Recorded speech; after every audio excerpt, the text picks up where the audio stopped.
This curious looking ant is Cataglyphis nodus, otherwise known as the desert ant.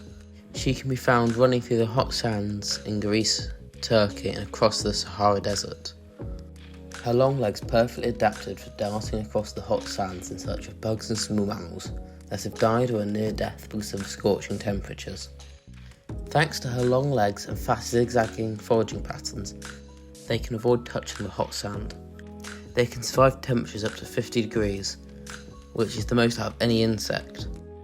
And that means they can benefit off the misfortune of ant species not being to forage at midday, which means they can outcompete other ants like the invasive fire ants to become the dominant force in the area.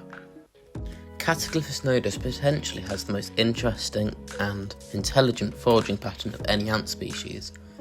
It is able to use the sun as a reference point to see how far it has travelled and in which direction, and checks upon the sun every 5 to 8 seconds.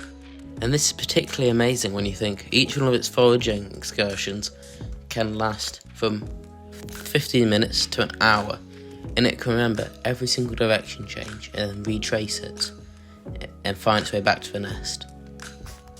Due to the harsh environment where they live, they hardly ever come into contact with fresh water, so when they do, they gather a patrol of workers to quickly gather up as much liquid as possible. The only real competition they have is from wasps and hornets, which are bigger and airborne than them, so because of this, these patrols are very fast moving and very aggressive. There are plenty of stories of people sitting on the beach and eating food and getting chased away by a patrol of these workers, and due to their speed and size you can imagine it to be quite menacing. Unfortunately, because of this, they often get a bad reputation with beachgoers, and this leads to hotels often destroying their nests. To film this, I had to lie down on the beach next to them, and they even had ants crawling over my feet, and I only got bit once or twice, and that's when I suddenly moved. Although only in defence, their bite is quite painful and did draw blood.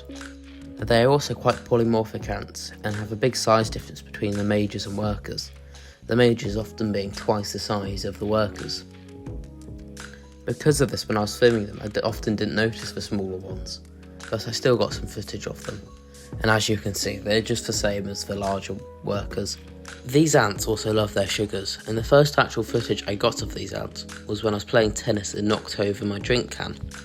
I went to put it in the bin after playing, and noticed that there were some workers drinking off it, so I whipped up my macro lens and started filming, and gradually more and more workers came.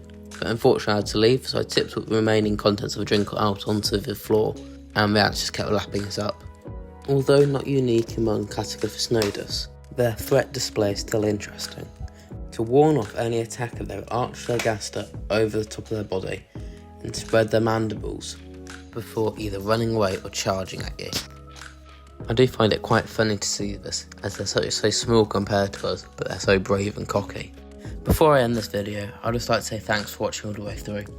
If you did like the video, please make sure to leave a like below, as this video did take quite a long time to make.